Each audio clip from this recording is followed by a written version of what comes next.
Bonjour à vous, j'espère que vous allez bien. Alors rassurez-vous, la vidéo sera beaucoup plus courte que les précédentes parce que logiquement je peux faire plus vite, c'était pas pour vous embêter les premières fois.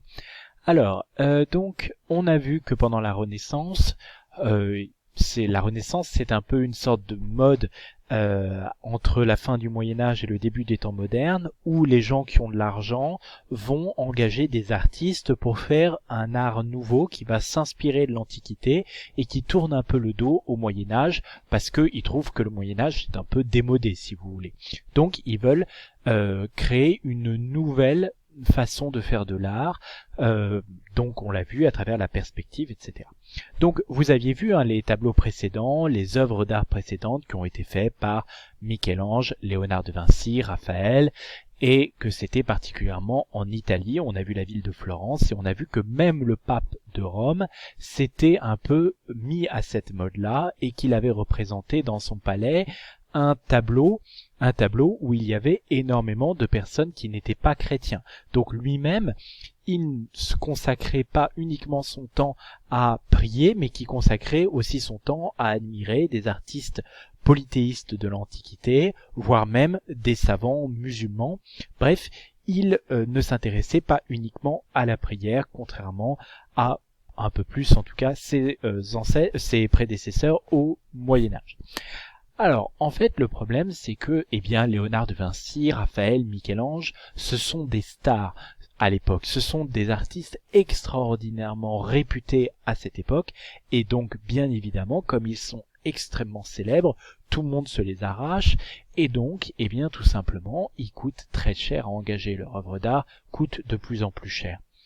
Et donc, les papes le pape de Rome, donc c'est pas qu'un pape, puisque ça va être un pape, puis à sa mort son successeur, etc., vont dépenser énormément d'argent pour s'acheter des œuvres d'art de la Renaissance.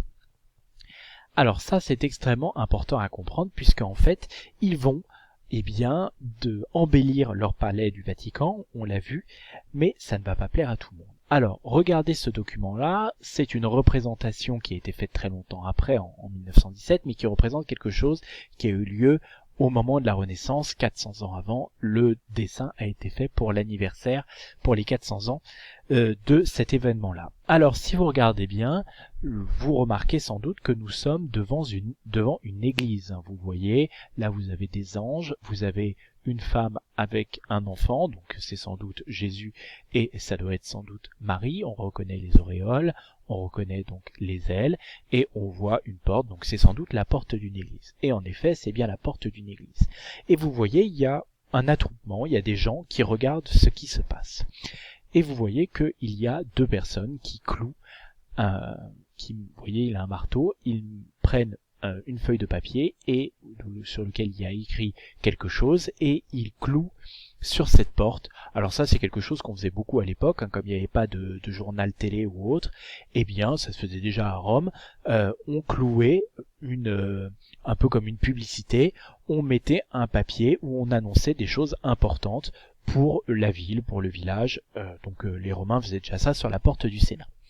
En fait, la personne qui a écrit ce texte, ce n'est pas lui, c'est quelqu'un qui est sur l'image, c'est lui. Vous reconnaissez d'ailleurs, il a un autre exemplaire dans la main. Alors, ce personnage-là, vous remarquez, il a quelque chose d'un peu particulier. Il a une robe, il est en sandales, et vous voyez qu'il a, alors c'est pas qu'il perd ses cheveux, c'est qu'il a une coupe particulière. Vous voyez d'ailleurs, l'autre a la même coupe. C'est un moine, c'est un religieux. Je vous rappelle, un moine, c'est un peu comme un prêtre, sauf que généralement, ça vit dans une communauté, un peu comme dans un pensionnat, et soit ça ne sort pas du tout, soit ça sort, soit ils sortent la journée pour faire des activités, mais le soir, ils rentrent dans ce monastère. Alors, on va voir comment il s'appelle, ce moine. Ce moine, vous connaissez son nom généralement, mais par un autre personnage. Alors, ce moine, c'est Martin Luther. Alors, faites attention, vous connaissez peut-être Martin Luther en pensant à Martin Luther King. Faites attention, Martin Luther King, c'est un homme qui a vécu très longtemps après, qui est un Afro-Américain, c'est-à-dire un Américain noir, dont les parents étaient fans de cet homme-là. Et donc cette famille, donc ses parents, leur nom de famille c'était King, et donc ils ont appelé leur enfant Martin Luther, d'accord, en hommage à cet homme dont le prénom était Martin et le nom de famille était Luther. Donc faites attention, si vous retenez son nom grâce à Martin Luther King, si vous voulez, bien évidemment, mais faites bien attention, hein, c'est pas le même Martin Luther que Martin Luther King. Hein, c'est Martin Luther King. Il a eu ce nom-là en hommage à cet homme-là. Alors on va voir qu'est-ce que cet homme a fait pour que 300 ans plus tard, vous avez des gens qui appellent leur enfant du prénom et du nom de ce personnage-là. Eh bien tout simplement, on avait raison, c'était bien une église. Hein. C'est une église qui est en Allemagne, c'est pas une église qui est en Italie, mais on va voir qu'est-ce qui a marqué sur ce bout de papier. Eh bien sur ce bout de papier, il y a marqué, alors là en fait c'est sans doute un peu simplifié, mais il y avait marqué 95 thèses, en fait si vous voulez 95 idées qui avaient été écrites par cet homme-là. Et cet homme-là, Martin Luther, donc ça se passe en 1517, donc vous voyez à l'époque de Michel-Ange, de Léonard de Vinci, etc. Et ce prêtre, ce moine, va condamner ce qu'a fait le pape.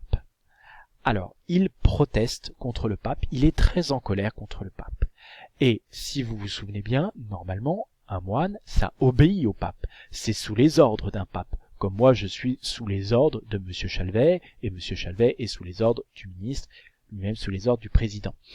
Eh bien, lui, il va rompre avec le pape. Il dit, eh bien, puisque il fait tant de bêtises, je ne lui obéis plus. Je déclare, si vous voulez, un peu mon indépendance par rapport à ce pape. Alors, qu'est-ce qu'il reproche à ce pape? Eh bien, tout simplement, ce qu'il lui reproche, c'est le luxe dans lequel vit le pape. Il lui reproche notamment d'avoir dépensé énormément d'argent pour se faire payer des beaux palais et se faire des belles et mettre dans son palais de belles peintures. Il dit, mais normalement, un pape, c'est censé être un religieux, c'est censé être quelqu'un qui dédie sa vie aux gens qui ont moins de chance que lui, aux pauvres.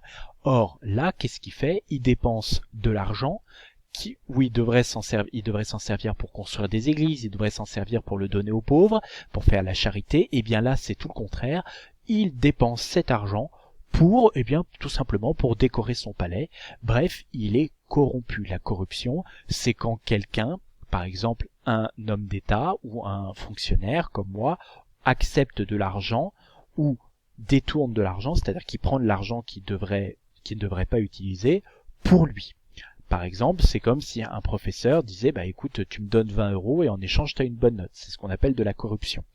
Eh bien, il reproche au pape d'être une personne corrompue. Il dit, tout ça, c'est du luxe, et un pape, ça n'a pas à vivre dans le luxe, ça a à vivre en priant, ça a à vivre en essayant de sauver l'âme des gens, et certainement pas de détourner l'argent que les chrétiens donnent pour se payer des belles choses.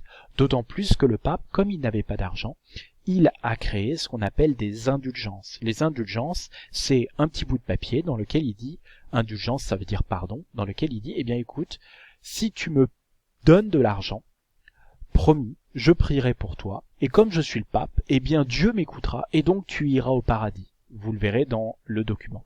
Une indulgence, donc tout simplement, c'est une sorte de papier, d'autorisation, qui va vous permettre d'obtenir, dans leur tête, le pardon de Dieu, et le pape vous le vend. Alors bien évidemment, ça n'a sans doute aucune valeur.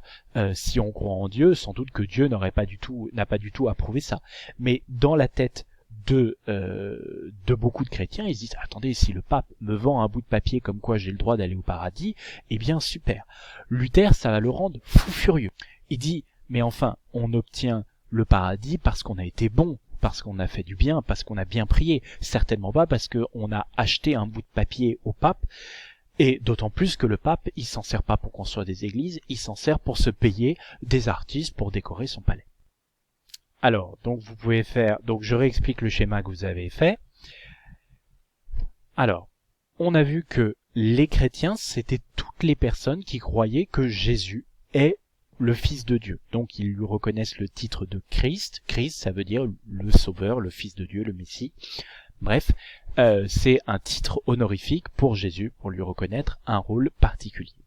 On avait vu que des l'Empire romain, il y avait des gens qui priaient de façon un petit peu particulière par rapport à ce que nous on connaît en France, c'était les orthodoxes.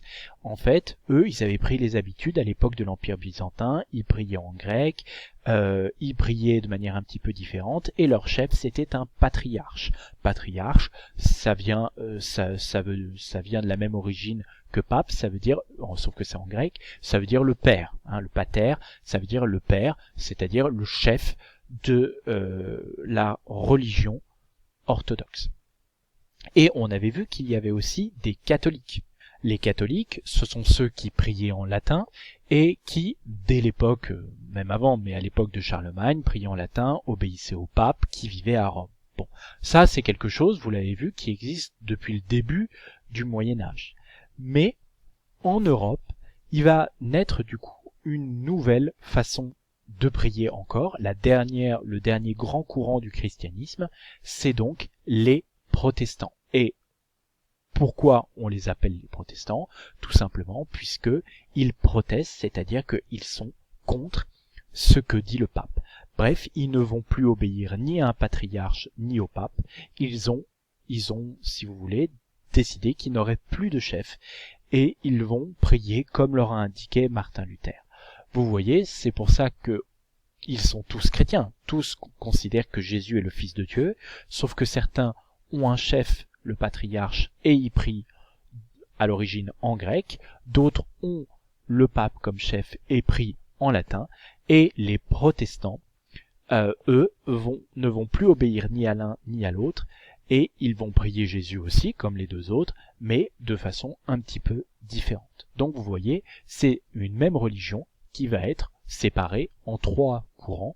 Imaginez, c'est un peu comme si pour les musulmans, il y en avait qui priaient en arabe, d'autres qui priaient en français, d'autres qui priaient, je dis n'importe quoi, en anglais. Donc tous prieraient Allah, tous prieraient en reconnaissant que Mahomet est le prophète, mais ils prieraient un petit peu différemment.